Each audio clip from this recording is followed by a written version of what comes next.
Perkenalkan, kami dari kelompok 8, saya Salsabila Dinanti dengan NIM 062240512655 dan rekan saya Raisa Salsadita dengan NIM 062240512653. Dalam video ini kami akan membahas mengenai regulasi dan standar akuntansi di sektor publik. Apakah kalian tahu betapa krusialnya regulasi dan standar ini untuk memastikan transparansi dan akuntabilitas dalam pengelolaan keuangan?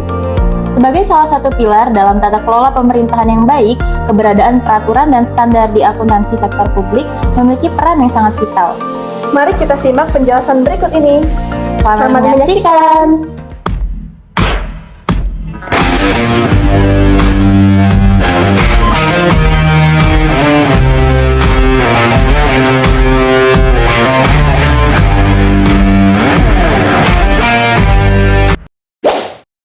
Kata regulasi berasal dari bahasa Inggris yaitu regulation yang berarti peraturan. Dalam Kamus Bahasa Indonesia, kata peraturan berarti kaidah yang dibuat untuk mengatur, petunjuk yang dipakai untuk menata sesuatu sesuai dengan aturan, dan ketentuan yang harus dijalankan serta dipatuhi. Regulasi publik adalah ketentuan yang harus dijalankan dan dipatuhi dalam proses pengelolaan organisasi publik, baik pada organisasi pemerintah pusat, pemerintah daerah, partai politik, yayasan, LSM, organisasi keagamaan atau tempat peribadatan, dan organisasi sosial masyarakat lainnya.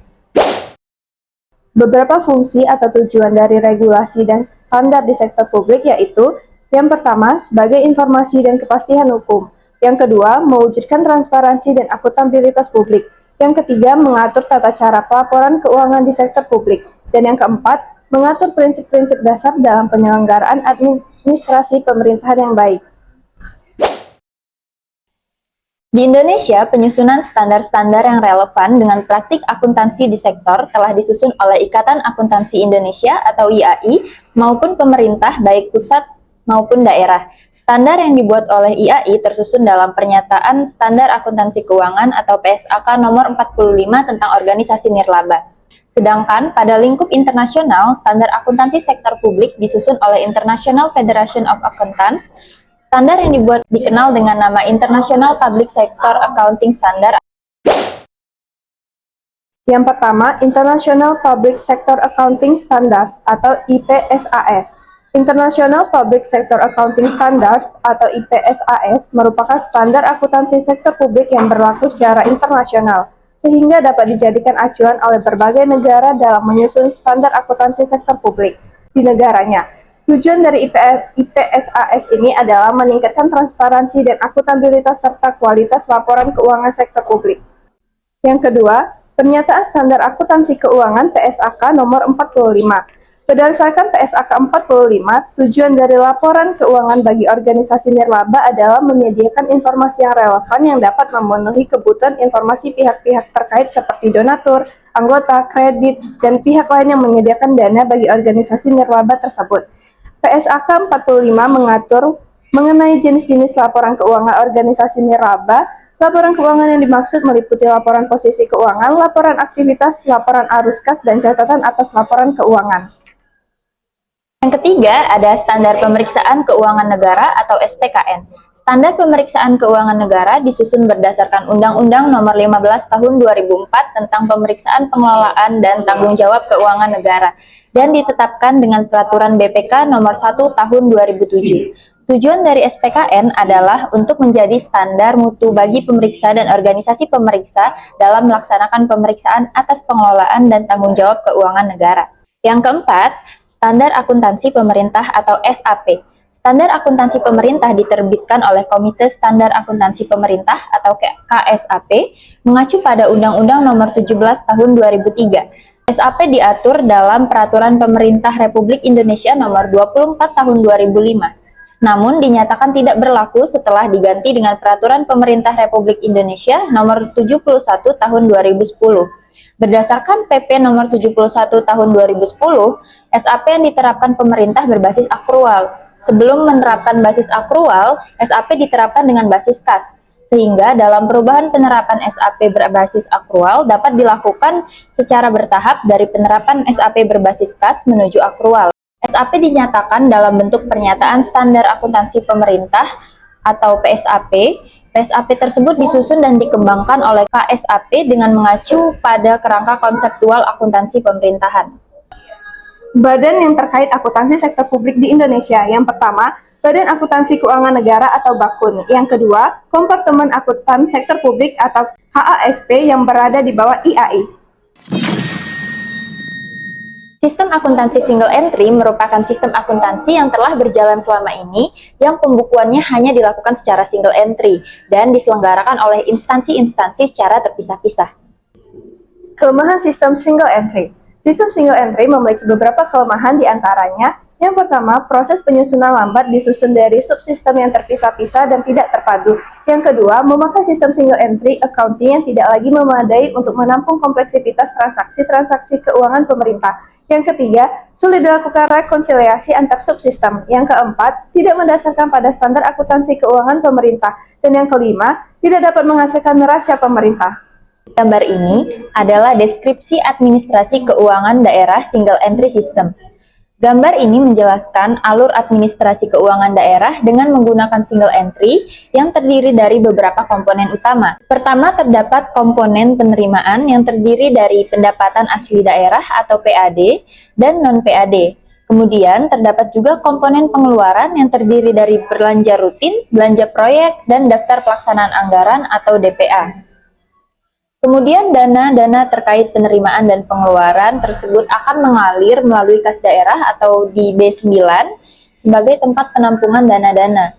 Nah, dari dana-dana tersebut maka akan dilakukan pembukuan atas transaksi-transaksi keuangan daerah, baik berupa penerimaan maupun pengeluaran. Komponen yang bertugas adalah bagian pembukuan. Selanjutnya terdapat komponen penerimaan, serba DPA yang terkait dengan daftar pelaksanaan anggaran dan komponen pengeluaran yang mengganti proses pengeluaran dana.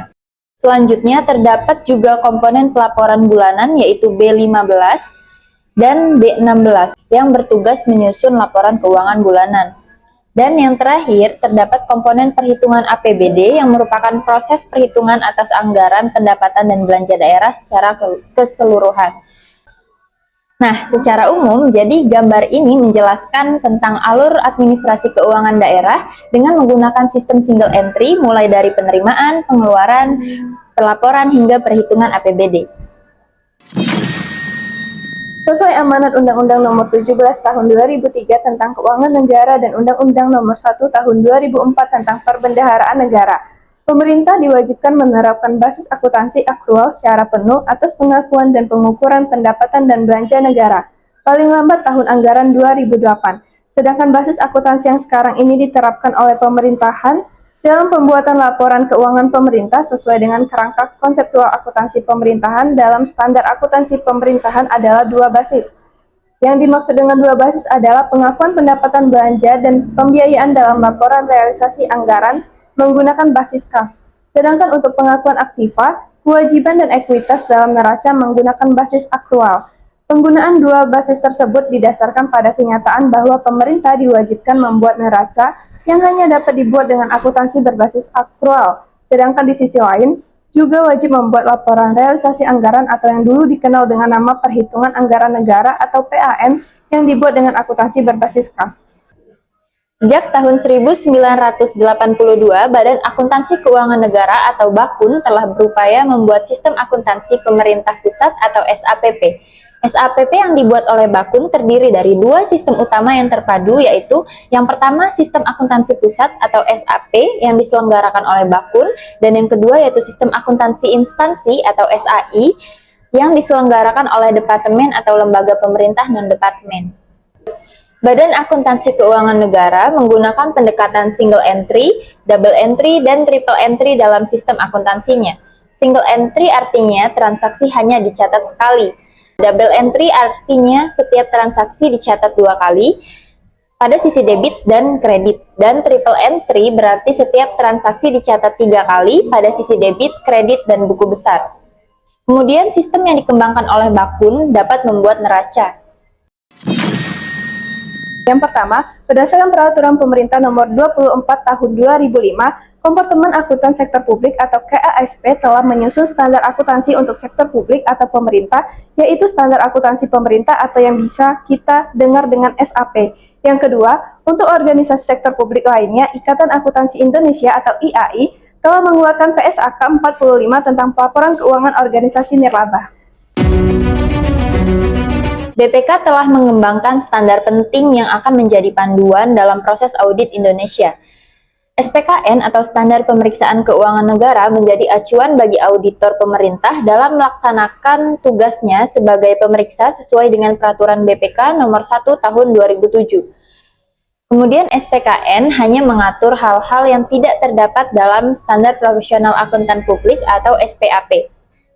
SPKN membagi audit menjadi 3 jenis. Yang pertama, pemeriksaan keuangan, yang kedua, pemeriksaan kinerja, dan yang ketiga, pemeriksaan dengan tujuan tertentu. Terdapat beberapa peraturan perundangan yang menjadi acuan, antara lain 1. Undang-Undang Nomor 17 Tahun 2003 tentang Keuangan Negara, 2. Undang-Undang Nomor 1 Tahun 2004 tentang Perbendaharaan Negara, kemudian yang ketiga, Undang-Undang Nomor 25 Tahun 2004 tentang Sistem Perencanaan Pembangunan Nasional. Yang keempat yaitu Undang-Undang Nomor 32 Tahun 2004 tentang Pemerintahan Daerah. Yang kelima, Undang-Undang Nomor 33 Tahun 2004 tentang Perimbangan Keuangan antara pemerintah pusat dan pemerintah daerah. Yang keenam, Peraturan Pemerintah Nomor 20 Tahun 2004 tentang Rencana Kerja Pemerintah atau RKP. Yang ketujuh, Peraturan Pemerintah Nomor 21 Tahun 2004 tentang Penyusunan Rencana Kerja dan Anggaran Kementerian Negara atau Lembaga. Yang kedelapan, Peraturan Presiden Nomor 5 Tahun 2005 tentang Rencana Pembangunan Jangka Menengah atau RPJM. Kemudian yang kesembilan yaitu Peraturan Pemerintah Republik Indonesia Nomor 24 Tahun 2005 tentang Standar Akuntansi Pemerintahan. Yang ke-10 yaitu Peraturan Pemerintah Republik Indonesia Nomor 58 Tahun 2005 tentang Pengelolaan Keuangan Daerah. 11 yaitu Permendagri Nomor 13 Tahun 2006 tentang Pedoman Pengelolaan Keuangan Daerah. Dan yang terakhir yaitu Permendagri Nomor 59 Tahun 2007 tentang revisi Permendagri Nomor 13 Tahun 2006 Pedoman Pengelolaan Keuangan Daerah. Beberapa peraturan pemerintah yang menjadi dasar pengembangan sistem akuntansi dan pengelolaan keuangan di daerah setelah diberlakukannya otonomi daerah antara lain, yang pertama, Peraturan Pemerintah Nomor 23 Tahun 2005 tentang Pengelolaan Keuangan Badan Layanan Umum. Yang kedua, Peraturan Pemerintah Nomor 24 Tahun 2005 tentang Standar Akuntansi Pemerintahan. Yang ketiga, Peraturan Pemerintah Nomor 54 Tahun 2005 tentang Pinjaman Daerah. Yang keempat, Peraturan Pemerintah Nomor 55 tentang Dana Perimbangan. Yang kelima, Peraturan Pemerintah Nomor 56 Tahun 2005 tentang Sistem Informasi Keuangan Daerah. Yang keenam, Peraturan Pemerintah Nomor 57 Tahun 2005 tentang hibah kepada daerah. Yang ketujuh, Peraturan Pemerintah Nomor 58 tentang Pengelolaan Keuangan Daerah.